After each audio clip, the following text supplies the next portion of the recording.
Yes, good morning, my dear students.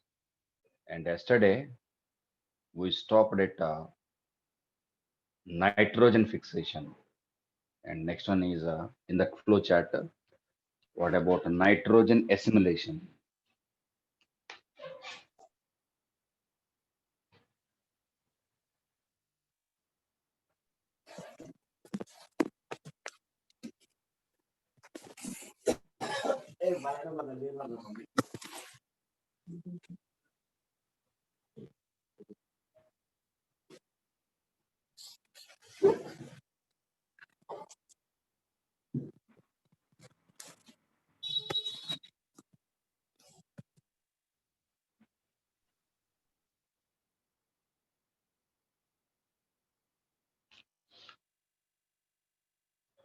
So after completion of nitrogen fixation, the fixed form of nitrogen is available. That is in the form of NH3 or NO2 minus or NO3 minus. So these are the fixed form of nitrogens. Okay, so this was done by the nitrogen fixation, whatever the method. In our textbook, they explained complete mechanism of biological nitrogen fixation.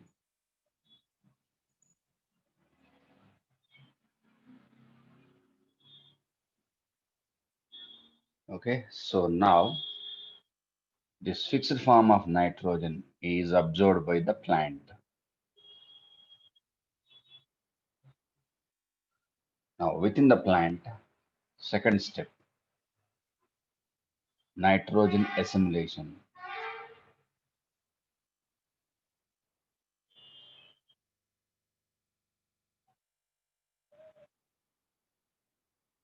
Nitrogen assimilation. So nitrogen assimilation means conversion of inorganic form of nitrogen. Inorganic form of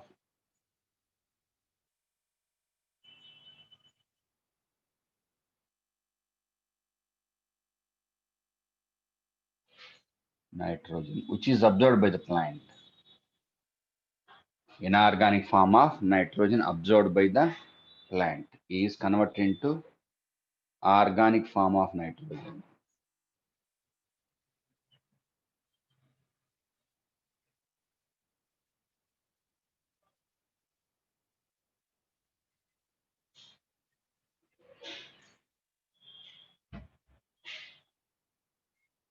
Okay, so what about that organic form of nitrogen? Amino acids, proteins, enzymes, and other biomolecules in which that nitrogen is component. So in the plant biomass, it is present. Okay. Now from that plant, it is moving into or taken at the time of eating. Definitely, that plant biomass is moving into animals.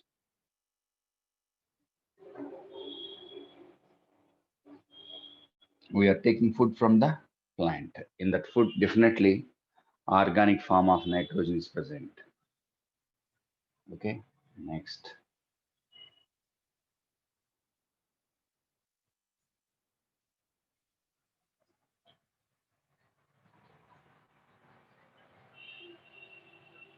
plant biomass. And after death of these two dead remnants, plant and animal biomass.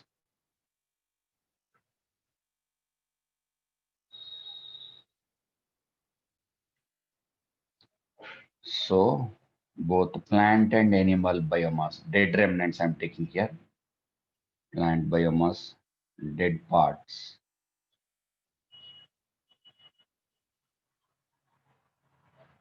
plant,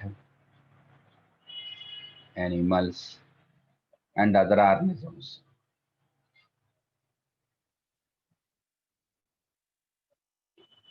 Okay, so far organic nitrogen assimilation completed. Now Next one is third step. Third step is ammonification.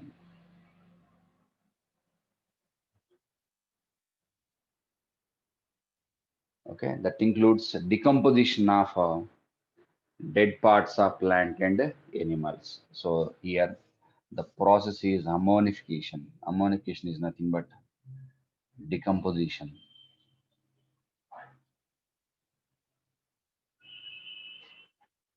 Decomposition by saprophytic organisms, bacteria and fungi. So this one leads to what? Ammonification leads to what? Formation of ammonia. Ammonia is produced. Okay, so this is called as ammonification. Now, what about the fate of ammonia? Some part of ammonia is absorbed by the plant. Absorption. And some volatilization.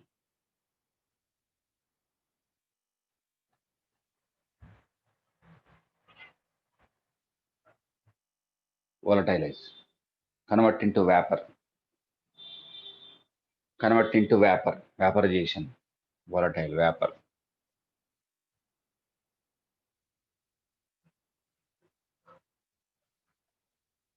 And what about a maximum part of ammonia is oxidized to NO2 minus next NO3 minus. Okay, added to the soil and absorbed by the plant. This step is called as fourth step is called as nitrification, sorry, nitrification. Okay, so nitrification takes place in two steps. This part is very, very important. Nitrification. What is nitrification? Okay,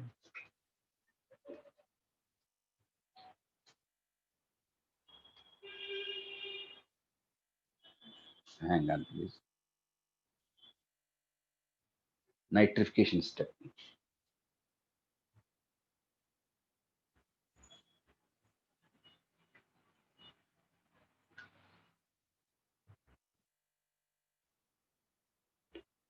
Okay, fourth step, very, very important. Nitrification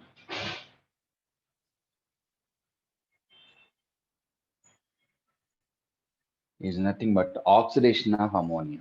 Nitrification is oxidation of, that is in reduced form, oxidation of ammonia is nothing but nitrification. Okay, so here nitrogen is reduced into ammonia. Ammonia is oxidized into so-called things. What about oxidation of ammonia? Now take two molecules of NH3 plus 3O2. First step, two molecules of NO2 minus. Okay, nitrite two molecules plus 2H plus 2H2O. Okay, so formation of nitrite. Here bacterium required Nitrosomonas, Nitrococcus, Nitrosomonas, Nitrococcus. So this is the first step. Remember those bacteria given in your textbook. Nitrosomonas, Nitrococcus. Now take two molecules of NO2 minus plus one oxygen molecule. Gives rise two molecules of NO3 minus nitrate. Oxidation of nitrite into nitrate. Here nitrobacter. Nitrobacter. Okay. So what type of bacteria? First involved one. First involved Nitrosomonas plus Nitrococcus. and here bacterium is Nitrobacter.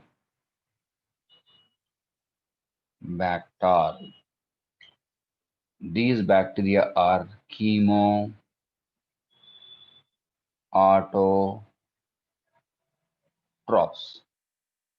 are chemosynthetic bacteria.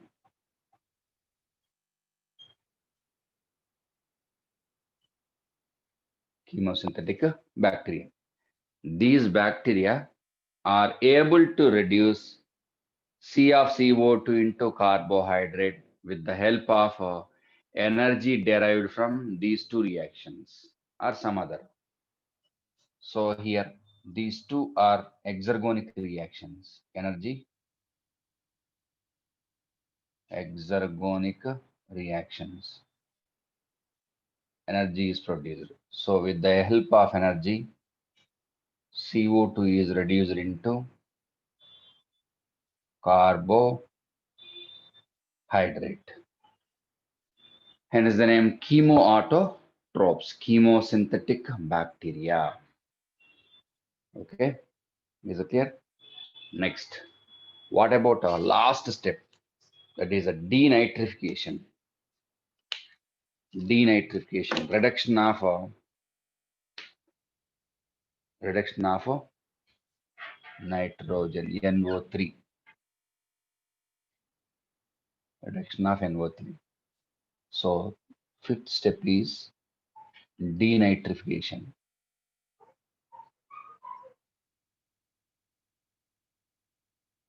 Denitrification, oxidation, sorry, reduction of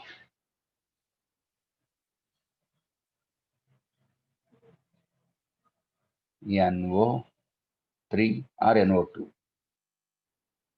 NO2 to N triple bond N. Denitrification. Bacteria involved here. Okay, so reduction of ammonia means definitely they are also chemoautotrophic bacteria, chemosynthetic bacteria. Two examples given in your textbook. Okay, Pseudomonas, Bacillus, Thiobacillus denitrificans. Thiobacillus denitrificans. Okay, is it clear? So that is about the overall nitrogen cycle. Copy it, take down.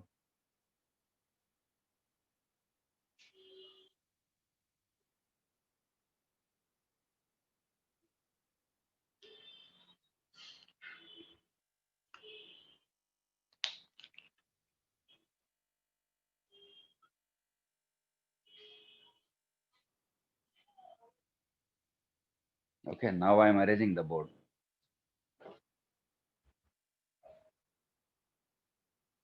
Okay, right? Copy it. Right, now I'm arranging the board. Okay.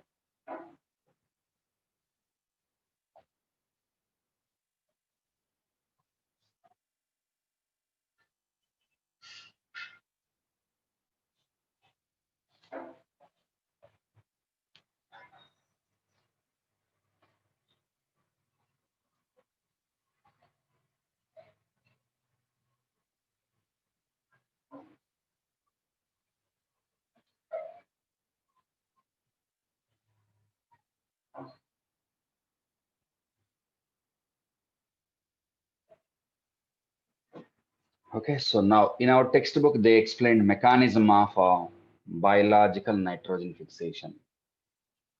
So what about biological nitrogen mechanism? Okay, so biological nitrogen fixation. Diazotrophy.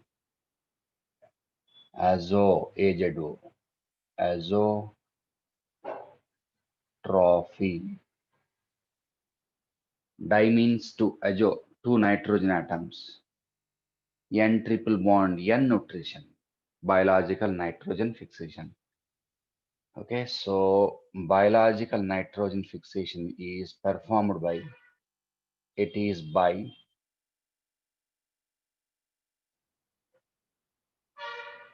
certain prokaryotes only. Certain prokaryotes. These prokaryotes are with NIF, nitrogen fixing genes. They are with nitrogen fixing genes. Nitrogen fixing genes, NIF. So these bacteria, these microbes are able to reduce N triple bond. N is reduced into ammonia only. Reduction reaction. Okay. To reduce a gaseous form of nitrogen into ammonia, in this case, the enzyme required is a old name nitrogenase. Latest name is dinitrogenase.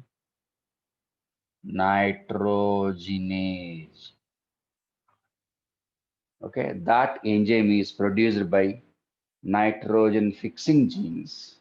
Nitrogen fixing genes. Now, what about diazotrophs? How many types are there? Diazotrophs means diazotrophs means biological nitrogen fixers. Biological nitrogen fixers. Okay, so what about organisms concerned with nitrogen fixation? So we can divide them into two categories. Non-symbiotic.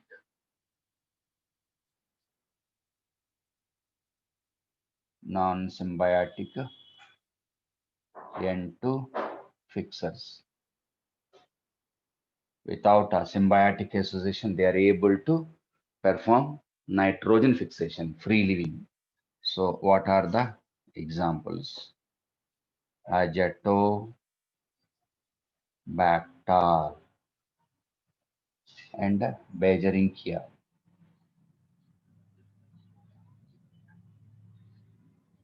Bergerincia.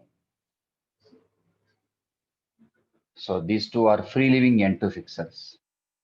Next, Rhodospirillum.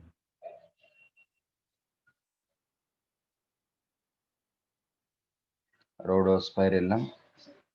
Photosynthetic, photosynthetic, anaerobic, non-symbiotic N2 fixer. Okay.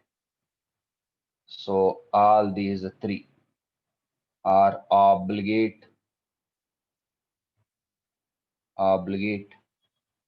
non-symbiotic N2 fixers.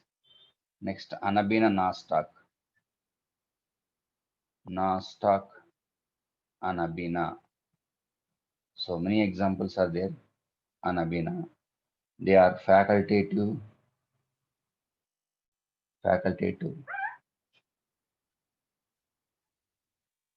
facultative symbiotic N2 fixers. Means they come under both a symbiotic and non-symbiotic. And the second one, only symbiotic.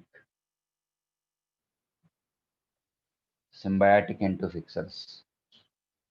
So what are the examples? Well-known one, rhizobium. Rhizobium, this is well known to you. Root nodules of legumes. Next, alnus. Rhizobium is bacterium. Alnus is actinomycetes, prokaryote only in the root nodules. Root nodules of, oh, wait.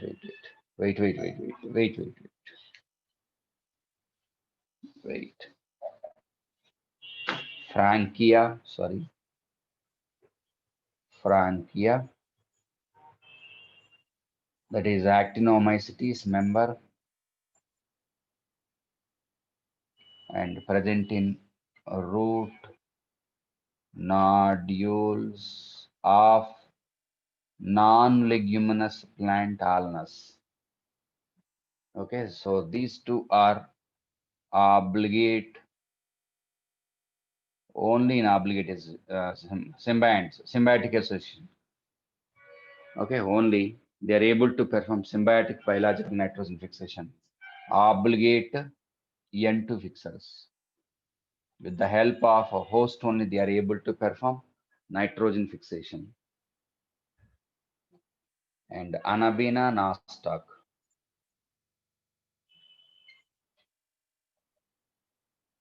Anabina nostoc comes under facultative N2 fixer.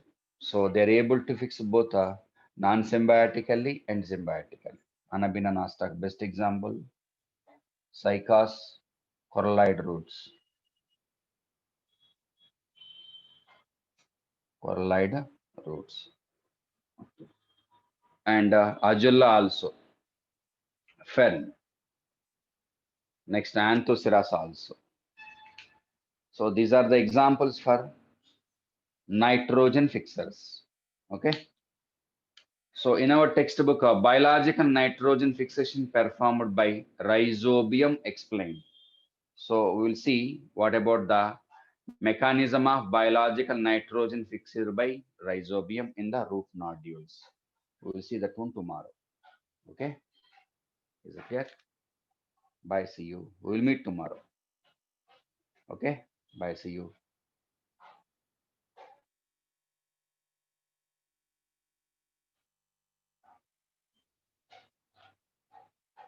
Take the screenshot. Copy it. Okay. Bye. See you.